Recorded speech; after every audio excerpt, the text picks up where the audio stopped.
Happy Tuesday to everyone. You know,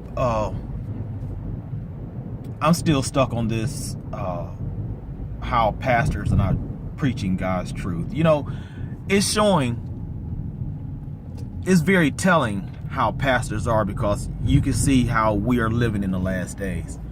You know, we have people that's calling good evil and evil good, and we think that God is going to continue to bless this nation because, you know, we're religious folks,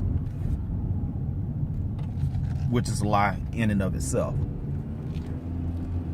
It's very telling how, you know, pastors today are not speaking out on the ills of society, such as LBGT, homosexuality, abortion, the destruction of Israel. You know, it's really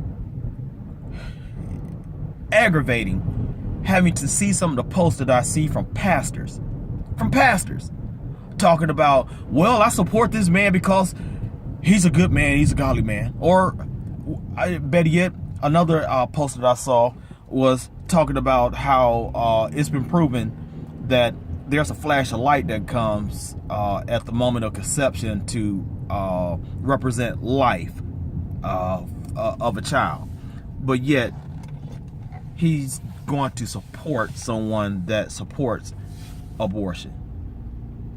You know, if you can't see the error of supporting someone that supports abortion, shame on you. Shame on you. What are you doing in the pulpit if you're not preaching the truth? And I'm not just talking about partial truth. I'm talking about all the truth.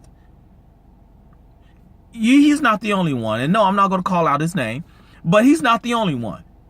When you have pastors that sit up in those churches and don't preach against abortion, don't preach against adultery, don't preach against all this other mess and garbage that's affecting society, but want to preach about money, want to preach about loving people and all this other stuff, you are nothing else other than a false prophet.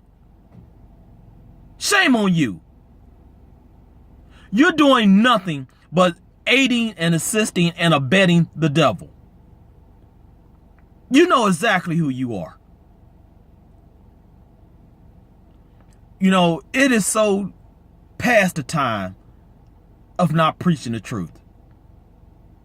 It is so past the time of pastors just wanting to think, well, this Sunday's over with, can't wait until next Sunday. It's so past that time.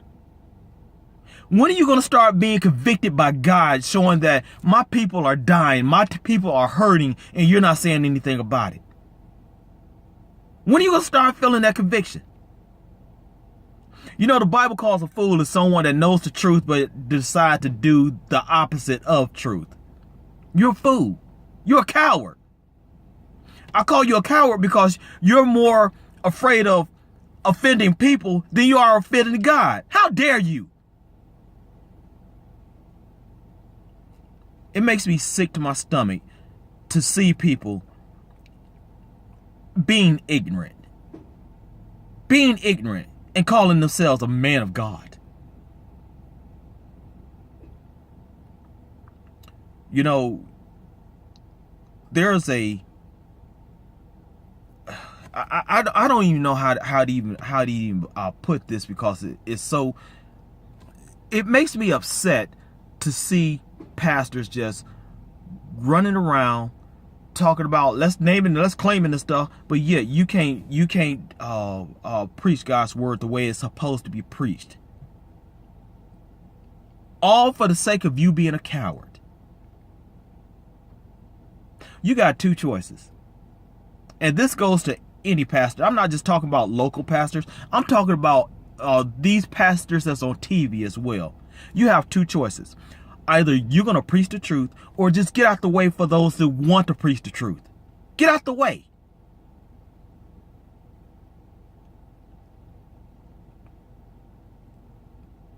If you find yourself getting upset over this message that I'm preaching, this message applies to you.